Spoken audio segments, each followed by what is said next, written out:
늦은 봄. 그날 65세 이한수 회장의 삶이 완전히 바뀌었습니다. 한강공원 놀이터에서 넘어진 7살 아이를 도와주려던 순간 그 아이의 얼굴을 본 한수 회장은 얼어붙었습니다. 30년 전 자신의 아들과 똑같은 얼굴이었거든요. 할아버지는 누구세요? 순진한 질문에 한수 회장은 대답하지 못했습니다.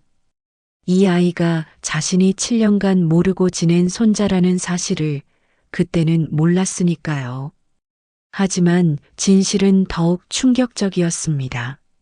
아들의 갑작스러운 죽음 뒤에 숨겨진 무서운 음모가 있었던 것입니다. 안녕하세요, 여러분. 오늘 들려드릴 이야기는 가족의 진정한 의미에 대한 깊은 감동을 전해드릴 거예요. 이런 따뜻한 이야기들을 계속 들려드릴 수 있도록 구독과 좋아요도 부탁드립니다. 그럼 지금부터 이한수 회장과 7살 지우의 이야기를 시작해 보겠습니다.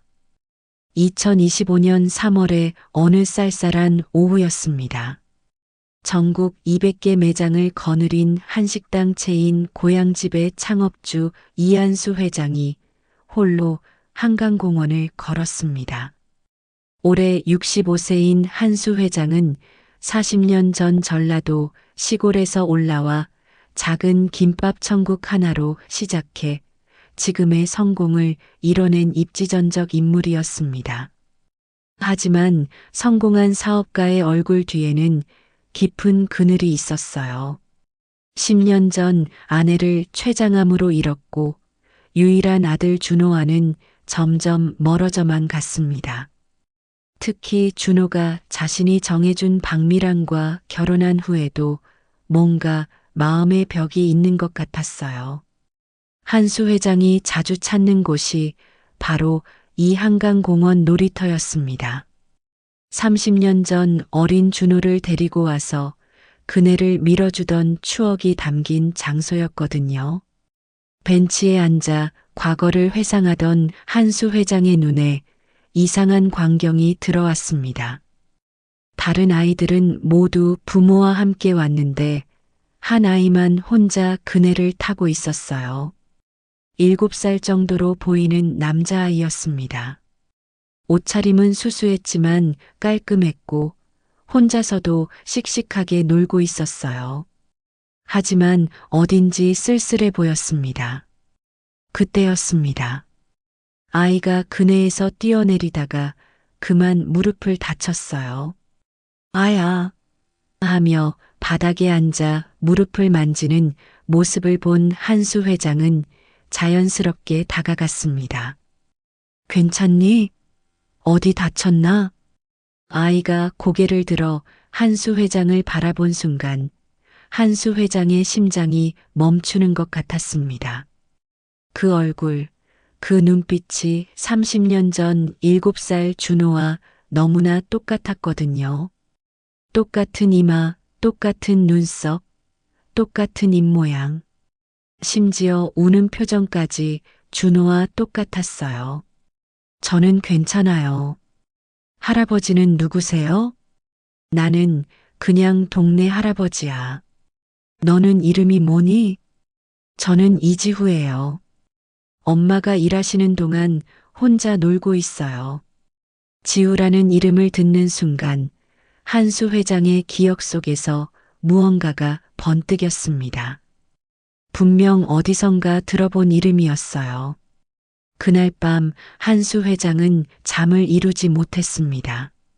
지우라는 아이의 얼굴이 계속 떠올랐거든요. 준호와 너무나 닮은 그 얼굴이 우연일 리 없다는 생각이 들었습니다. 다음 날 아침 한수 회장은 중요한 기억을 떠올렸습니다. 5년 전 준호가 술에 취해 중얼거렸던 말이었어요. 아버지, 만약 제가 아이를 갖는다면 지우라고 부르고 싶어요. 지혜로운 후손이라는 뜻으로요. 그때는 별 생각 없이 들었던 말인데 지금 생각해보니 이상했습니다. 준호는 이미 박미란과 결혼한 상태였는데 왜 가정법으로 말했을까요? 한수 회장은 점점 더 많은 의문이 생겼습니다. 박미란과 결혼한 지 5년이 지났는데도 아이 소식이 없었던 것도 그렇고, 준호가 최근 몇 년간 자주 외박을 했던 것도 그렇고요. 혹시 준호에게 다른 가족이 있는 건 아닐까? 그리고 그 아이가 지우일까? 하지만 이런 추측을 확인할 방법이 없었습니다. 준호는 2개월 전 갑작스러운 교통사고로 세상을 떠났거든요. 2025년 2월 15일 밤 11시 30분. 한수 회장에게 걸려온 전화는 그의 인생을 송두리째 바꾼 순간이었습니다. 회장님, 준호 전무님이 교통사고를 당하셨습니다. 지금 병원으로 오셔야 할 것 같습니다. 경부고속도로에서 일어난 졸음운전 사고였습니다. 39세의 나이에 너무나 허무한 죽음이었어요. 장례식은 박미란 주도로 치러졌습니다. 법적인 아내였으니까요. 하지만 한수 회장은 뭔가 이상함을 느꼈습니다. 박미란은 남편을 잃은 슬픔보다는 상속 절차에 더 관심이 많아 보였어요. 장례식이 끝나자마자 준호의 재산 정리에 대해 이야기하기 시작했거든요. 아버님, 성민이 통장이나 중요한 서류들 정리해야 할 것 같아요. 어디 있는지 아세요? 준호의 본명은 이성민이었습니다. 하지만 어릴 때부터 준호라는 이름으로 불렀어요. 그런 건 나중에 하자. 아직 49제도 안 지났는데. 그래도 미리 알아둬야 하지 않을까요? 회사 일도 있고요. 박미란의 서두르는 모습이 한수 회장에게는 불편했습니다. 하지만 법적으로 준호의 아내였기 때문에 뭐라고 할 수도 없었어요.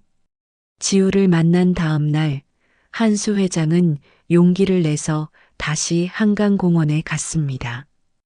혹시 그 아이를 다시 만날 수 있을까 해서요.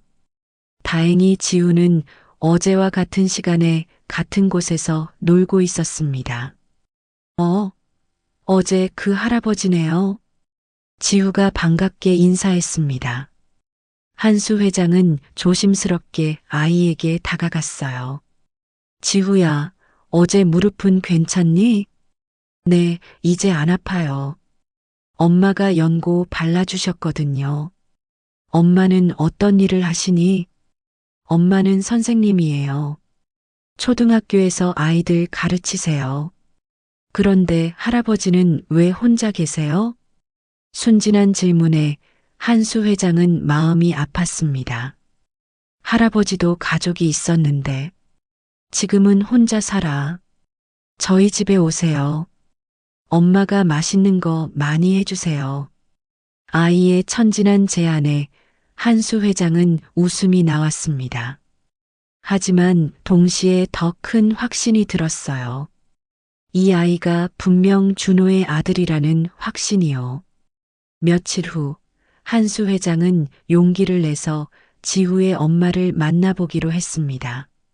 지우에게 엄마가 언제 오는지 물어보니 오후 6시쯤 온다고 했어요. 그날 저녁 6시 한수 회장은 놀이터 근처에서 기다렸습니다. 그리고 마침내 그녀를 보았어요. 30대 중반으로 보이는 여성이 지우를 부르며 다가왔습니다. 키는 작은 편이었지만 단정하고 따뜻한 인상이었어요. 교사라는 직업이 느껴지는 차분한 분위기였습니다. 지우야, 오늘도 여기서 놀았구나. 엄마, 오늘도 할아버지가 와주셨어요. 여성이 한수 회장을 바라봤습니다. 그 순간 그녀의 얼굴이 창백해졌어요. 혹시 회장님이세요? 그렇습니다. 저는 이한수입니다. 그런데 저를 어떻게... 저는 김서연입니다. 준호. 성민이 이야기를 많이 해서 서연은 지우를 자신 뒤로 숨겼습니다. 7년간 두려워했던 순간이 드디어 온 것이었어요. 지우야, 엄마랑 집에 가자. 엄마, 왜요? 할아버지는 좋은 분이에요. 안 돼. 지금 당장 가야 해. 서연은 지우의 손을 잡고 황급히 자리를 떠났습니다. 한수 회장은 그들의 뒷모습을 바라보며 확신했어요. 저 여자와 아이가 분명 준호와 관련이 있다는 것을요. 그날 밤 한수 회장은 준호의 방을 찾았습니다. 2개월 전 사고 이후 그대로 보존해둔 방이었어요. 책상 서랍을 열자 준호의 개인 일기장이 나왔습니다. 손가락이 떨렸지만 한수 회장은 용기를 내서 첫 페이지를 펼쳤어요. 2018년 5월 15일. 오늘 지우가 태어났다. 세상에서 가장 작고 소중한 생명. 서연이가 10시간 동안 고생한 끝에 만난 우리 아들. 아버지께 자랑하고 싶지만 아직은 그럴 수 없다. 한수 회장의 심장이 쿵쾅거렸습니다. 지우가 정말 자신의 손자였던 것이에요. 페이지를 넘겨가며 읽어내려갔습니다. 2019년 8월 3일. 지우가 첫걸음을 뗐다. 서연이는 기뻐서 울었고 나도 함께 울었다. 이런 소소한 행복이 진짜 행복인 것 같다. 언젠가 아버지께서도 지우의 이런 모습을 보실 수 있을까? 2020년 12월 24일. 크리스마스 이브. 지우가 산타 할아버지에게 편지를 썼다. 할아버지가 우리를 사랑해 주세요라고 적었다.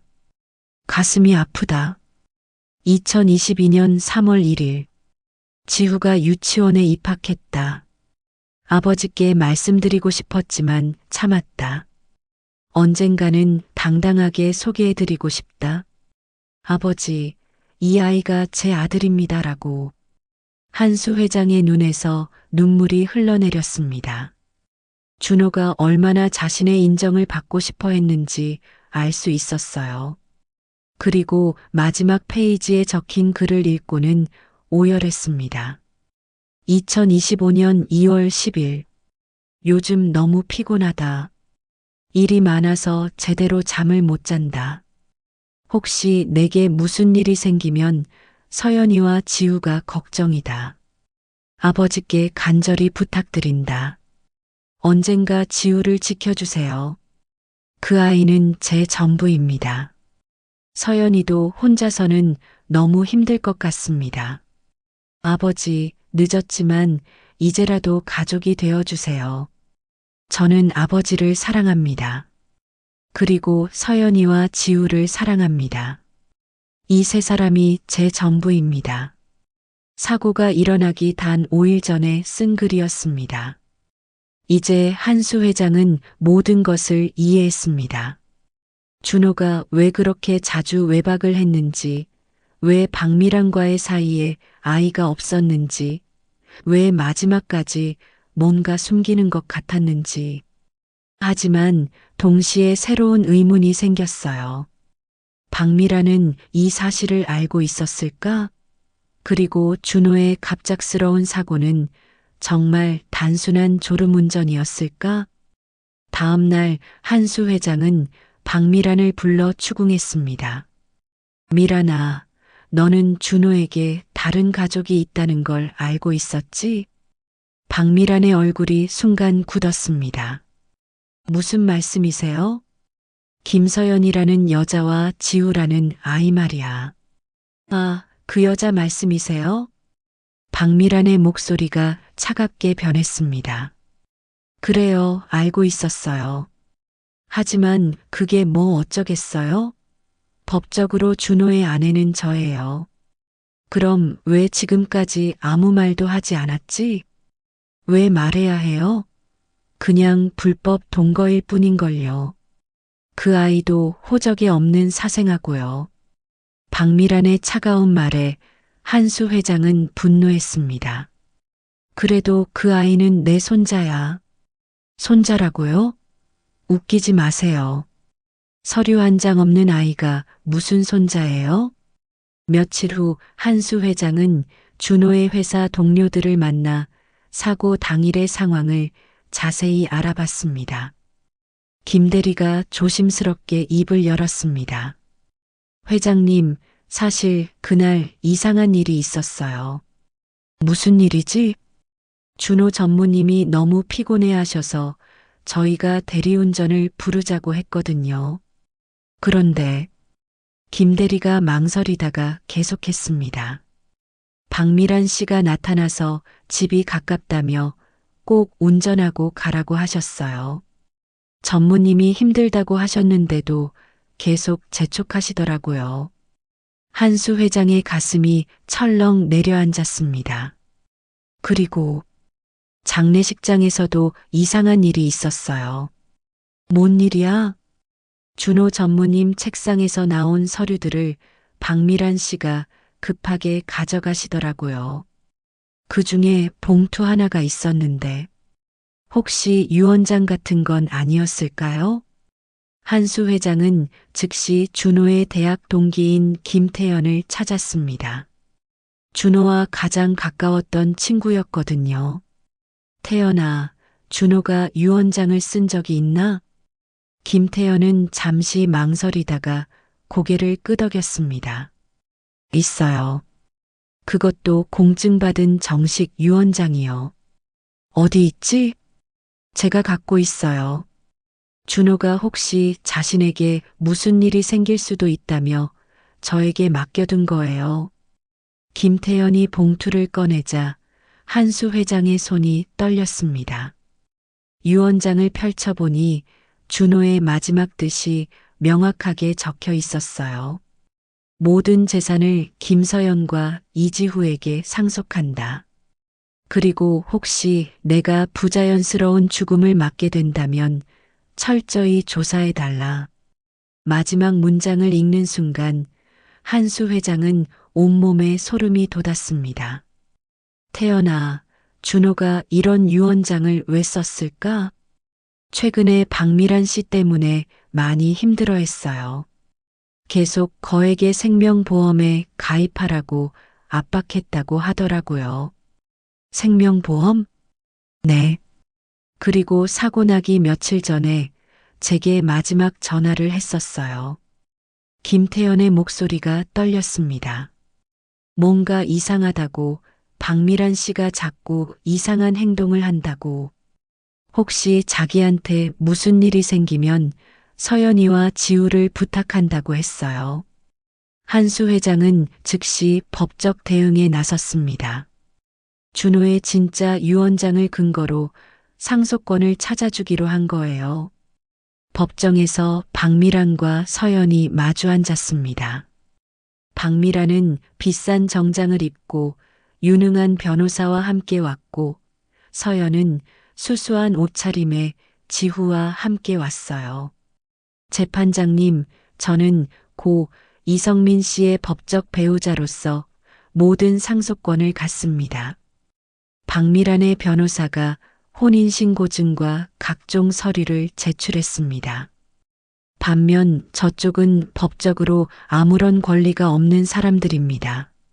하지만 한수 회장 측에서 준호의 공증받은 유언장을 제출하자 상황이 바뀌었어요. 재판장님, 이것은 고인이 직접 작성하고 공증받은 정식 유언장입니다. 필적 감정 결과 진짜로 판명되자 이번에는 김태연이 결정적 증언을 했습니다. 준호가 죽기 며칠 전 저에게 전화했습니다. 박미란 씨가 자꾸 운전하라고 재촉하는데 너무 피곤해서 힘들다고 했어요.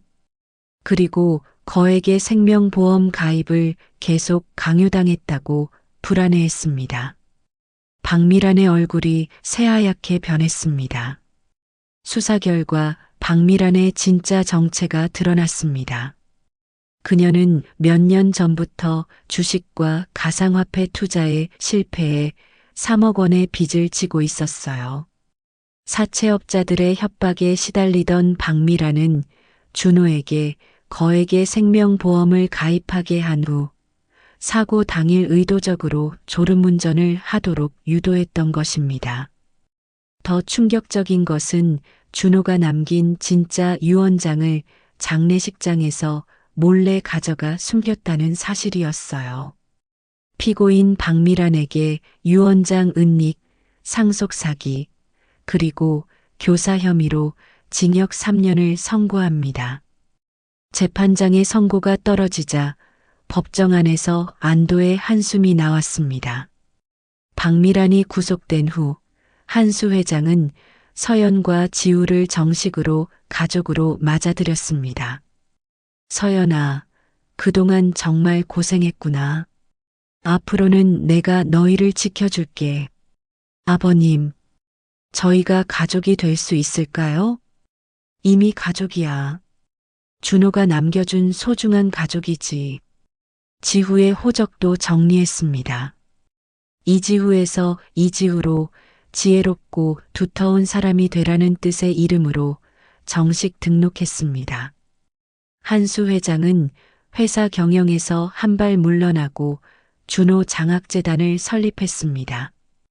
어려운 가정의 아이들을 돕는 일에 자신의 재산 대부분을 사용하기로 한 거예요. 그리고 처음으로 요리를 배우기 시작했습니다. 손자와 며느리를 위해서요. 할아버지, 김치찌개 진짜 맛있어요. 그래, 할아버지가 처음 만든 건데 잘 됐네. 엄마, 우리 정말 행복하죠? 서연이 눈물을 글썽이며 고개를 끄덕였습니다. 그래, 지후야. 우리 정말 행복해. 6개월이 지나자 지우는 완전히 달라진 모습이었습니다. 새로운 학교에서 친구들도 많이 사귀었고 그림 실력도 늘었어요. 특히 그림에 대한 재능이 뛰어났습니다. 담임 선생님도 깜짝 놀랄 정도였어요. 지후 어머니, 이 아이 그림 실력이 정말 대단해요. 전국 어린이 그림 대회에 출품해 보시는 게 어떨까요? 서연은 기뻐서 한수 회장에게 달려갔습니다. 아버님, 지우가 그림 대회에 나간대요. 그래, 우리 지우가 그렇게 잘하나? 네, 선생님이 천재적 재능이라고 하셨어요. 한수 회장은 가슴이 벅찼습니다. 손자의 재능을 처음 알게 된 순간이었어요. 좋아, 그럼 할아버지가 최고급 그림 도구를 사줄게. 할아버지, 저 정말 상 받을 수 있을까요? 물론이지. 우리 지우는 뭐든 할 수 있어. 드디어 전국 어린이 그림 대회 당일이 되었습니다. 주제는 우리 가족이었어요. 지우는 한참을 생각하더니 크레파스를 들고 그리기 시작했습니다. 그림이 완성되자 심사위원들이 모두 놀랐습니다. 한강공원 놀이터에서 할아버지가 자신을 그네에 태워주는 모습, 옆에서 미소 짓는 엄마 그리고 하늘 위에서 따뜻하게 내려다보는 아빠의 모습이 그려져 있었거든요. 특히 가족들의 표정이 너무나 행복해 보였어요. 아이의 순수한 마음이 그대로 담겨 있었습니다. 대상은 이지후 어린이입니다. 시상식장에서 한수 회장과 서연이 함께 박수를 쳤습니다. 둘 다 눈물을 흘리고 있었어요. 할아버지, 엄마, 제가 해냈어요. 지우가 트로피를 들고 달려와 한수 회장의 품에 안겼습니다. 우리 지우가 최고야. 할아버지가 정말 자랑스럽다. 시상식이 끝나고 집으로 돌아오는 길, 한수 회장은 준호에게 마음속으로 말했습니다. 준호야, 이제야 내 마지막 부탁을 들어줬다. 서연이와 지우를 내가 평생 지켜줄게. 그리고 미안하다. 살아생전에 너의 진짜 가족을 인정해주지 못해서. 그날 저녁 세 사람은 함께 저녁을 먹었습니다. 한수 회장이 직접 만든 된장찌개와 김치전이었어요. 아버님, 요리 실력이 정말 늘으셨어요. 가족을 위해서라면 뭐든 배울 수 있어. 그것도 이제야 깨달았지. 할아버지, 저는 할아버지가 세상에서 제일 좋아요.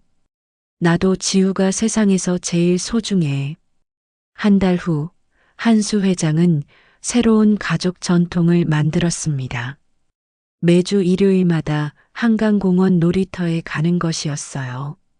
처음 지우를 만났던 그 장소에서 이제는 진짜 할아버지와 손자로 함께 시간을 보내는 거예요. 할아버지, 그네 더 높이 밀어주세요. 그래, 우리 지우가 하늘까지 닿을 수 있게 밀어줄게. 서연은 벤치에 앉아 그 모습을 바라보며 행복한 미소를 지었습니다.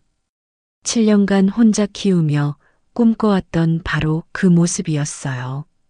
성민아, 보고 있지? 우리 지우가 이렇게 행복해. 아버님도 이제 진짜 할아버지가 되셨어. 한수 회장은 회사 경영 방식도 바꿨습니다. 직원들의 가정 생활을 최우선으로 생각하게 된 거예요. 앞으로 우리 회사는 야근을 금지합니다. 가족과 함께하는 시간이 더 소중하니까요. 그리고 직원 자녀들을 위한 장학금 제도도 만들겠습니다. 직원들은 깜짝 놀랐습니다. 그동안 일만 강조하던 회장님이 완전히 달라진 거예요. 회장님, 무슨 특별한 일이 있으신가요? 특별한 일이라. 진정한 가족의 소중함을 깨달았다고 할까요? 한수 회장은 자신의 재산 대부분을 사회에 환원했습니다. 준호 장학재단을 통해 어려운 가정의 아이들을 돕기 시작한 거예요. 특히 한부모 가정의 아이들에게 특별한 관심을 기울였습니다. 서연이 겪었던 어려움을 누구도 겪지 않았으면 하는 마음에서였어요. 아버님, 정말 괜찮으세요? 너무 많은 돈을. 돈보다 소중한 건 사람이야. 특히 가족이지. 나는 이미 가장 큰 보물을 얻었어. 한수 회장은 지우를 바라보며 말했습니다. 이 아이와 너 그리고 하늘의 준호까지. 이보다 더 큰 부자가 어디 있겠니? 2026년 가을, 지우의 초등학교에서 학예회가 열렸습니다. 지우는 자신이 그린 가족 그림으로 또 한 번 상을 받았어요. 이번 그림은 더욱 특별했습니다. 한강공원에서 할아버지와 함께 그네를 타는 모습, 옆에서 미소 짓는 엄마 그리고 하늘에서 따뜻하게 내려다보는 아빠가 모두 한 화면에 담겨 있었거든요. 할아버지, 이 그림 제목이 뭐게요? 우리 가족이 어떨까? 아니에요, 사랑이에요. 지후의 대답에 한수 회장은 가슴이 뜨거워졌습니다. 왜 사랑이지? 가족은 사랑이니까요. 할아버지가 가르쳐 주셨잖아요. 그날 밤 한수 회장은 일기를 썼습니다. 65년 인생에서 처음 쓰는 일기였어요. 오늘 지후가 말했다. 가족은 사랑이라고. 맞다. 혈연보다 중요한 건 사랑이다. 준호야, 이제야 알겠다. 내가 왜 그들을 선택했는지, 그리고 왜 마지막까지 그들을 지켜달라고 부탁했는지. 늦었지만 약속한다. 서연이와 지우를 평생 지켜주겠다. 그리고 너의 사랑도 계속 이어가겠다. 그리고 마지막 줄에 이렇게 적었습니다. 진정한 가족은 피가 아니라 마음으로 만들어진다. 이제야 깨달은 늦은 봄의 깨달음이다. 65세에 뒤늦게 깨달은 한 할아버지의 이야기였습니다.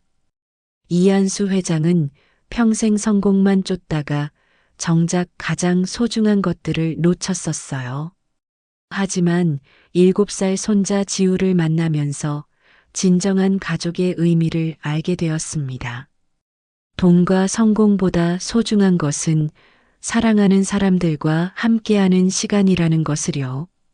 그리고 가족은 혈연이 아니라 서로를 아끼고 지켜주는 마음으로 만들어진다는 것을요. 비록 준호는 돌아올 수 없지만 그가 남긴 사랑은 서연과 지후, 그리고 한수 회장을 통해 계속 이어지고 있습니다. 혹시 여러분도 바쁜 일상 속에서 놓치고 있는 소중한 사람들이 있지는 않나요? 늦었다고 생각하지 마세요. 진정한 사랑에는 때가 없으니까요. 오늘 집에 돌아가시면 가족들에게 사랑한다고 말해보세요. 그리고 함께하는 시간을 더 소중히 여기세요. 그것이 바로 진정한 부자가 되는 길이니까요. 여러분은 이 이야기를 보시고 어떤 생각이 드시나요? 댓글로 여러분의 가족 이야기도 들려주세요. 감사합니다.